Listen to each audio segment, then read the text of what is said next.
आपल्या सनातन धर्मात ज्येष्ठ अमावस्येला फार महत्त्व दिले जाते। ही तिथी पूर्वजांना समर्पित केलेली आहे। या दिवशी पवित्र नद्यांमध्ये स्नान करणे, दान करणे आणि पूर्वजांसाठी म्हणजेच पित्रांसाठी श्राद्ध करणे हे शुभ मानले जाते। यावेळी ज्येष्ठ अमावस्येला योग, वेशी योग आणि गुरु आदित्य योगाचे शुभ संयोजन होत आहे।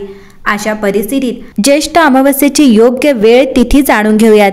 ज्येष्ठ महिन्यातील कृष्ण पक्षातील अमावस्या तिथी 24 जून रोजी संध्याकाळी 7 वाजता सुरू होईल आणि 25 जून रोजी दुपारी 4:02 संपेल।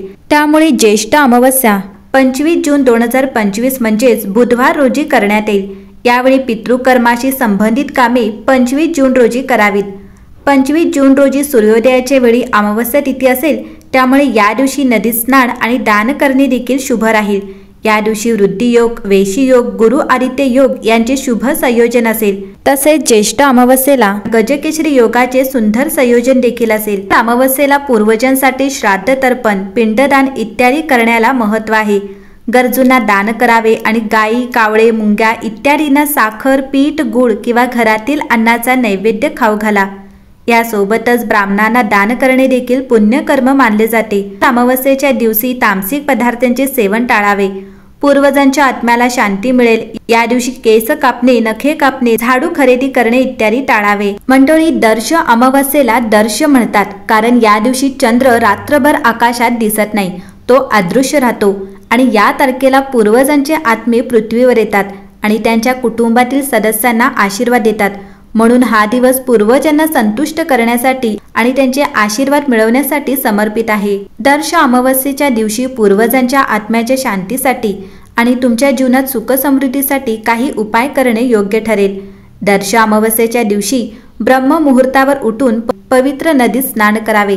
जर हे शक्य नसेल तर तुम्ही घरी गंगाजल पाण्यात मिसळून स्नान करू शकता। स्नान केल्यानंतर स्वच्छ कपडे परिधान करावे। एक तांब्याचे भांडे घ्या, त्यात शुद्ध पाणी, काही काळे तीळ आणि गंगाजल घाला। तुमच्या अनामिक बोटात कुश म्हणजे पवित्र गवत अंगठी म्हणून घाला किंवा हातात धरा।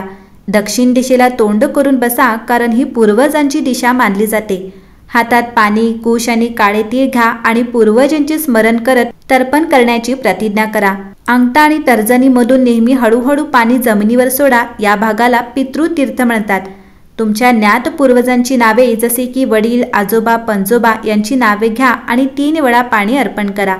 जर तुम्हाला नावे आठवत नसतील तर ओम सर्व पितृदेवाय नमः किंवा समस्त पितृभ्यो नमः, पितृभ्यो तमर्पयामी असे म्हणत पाणी अर्पण करा। तर्पण अर्पण करताना ओम पितृगणाय विद्महे जगद्धारिणय धीमहि तन्नो पितृ प्रचोदयात या मंत्रांचा जप करा। जर तुम्हाला पिंडदान करायचे असेल तर तर्पण केल्यानंतर जवाचे पीठ, काळे तीळ आणि तांदूळ मिसळून पिंड बनवा आणि तो पूर्वजांना अर्पण करा।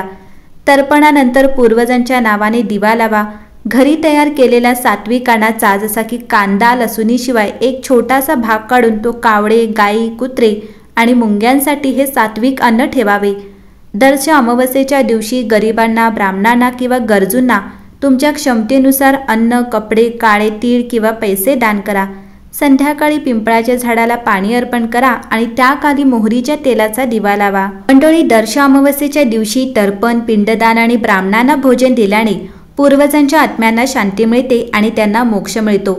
ज्यांच्या कुंडलीत पितृदोष आहे त्यांच्यासाठी दर्श अमावस्या श्राद्ध, कर्म आणि तर्पण करणे खूप फायदेशीर मानले जाते।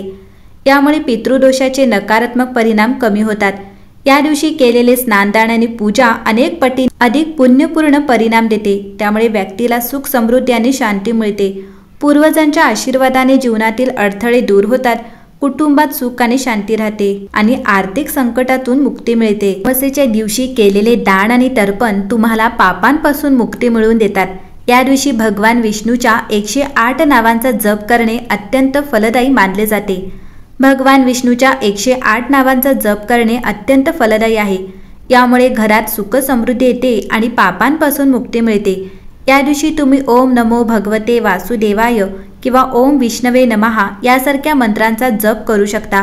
या व्यतिरिक्त तुम्ही तुमच्या घरात तुपाचा दिवा लावा आणि विष्णूची पूजा करा। यामुळे तुमच्या जीवनातील अडचणी दूर होतील आणि घरात सुख शांती नांदेल।